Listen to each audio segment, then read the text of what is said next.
We're going to look today at how fractions and division are related. So if you have your fraction 3/4, we have to talk about what the parts of this fraction are. We know that the top of a fraction is your numerator. And the bottom of our fraction is called a denominator. Well, this fraction is also a division problem. Our numerator, and we know from division, our division terms, our numerator is also our dividend. And our denominator is also our divisor. So that means that this fraction bar is actually your division symbol. So 3/4 as a fraction is the same thing as saying 3 divided by 4.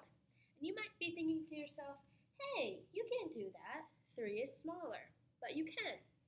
So if you're going to set this up as your division problem, we know the first number, our dividend goes inside the house. So it's going to go inside the house, and our divisor, or our denominator, goes outside of our house.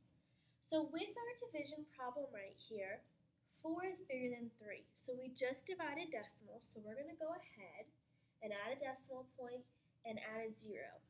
Because 4 can't go into 3, but 4 can go into 30. So 4 goes into 3, can't go in, so it's 0, but 4 can go into 30, and we're going to make sure we bring our decimal point up. 4 can go into 30 7 times.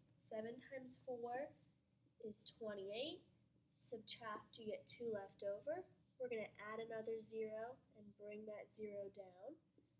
So 4 can go into 20 5 times. 5 times 4 is 20. You get 0 left over. So 3/4 as a fraction, or 3 divided by 4, equals 75/100 as a decimal. The tricky thing with this is identifying the story problem. So this story problem for 3 divided by 4 might say, I have 3 candy bars and I want to split them between my 4 friends. And you want to make sure you don't split up the people. You want to split up the food.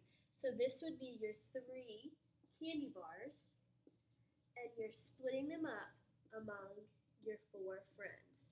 And you would know that each friend would get 75/100, or 3/4 of a candy bar. And that is fractions as division.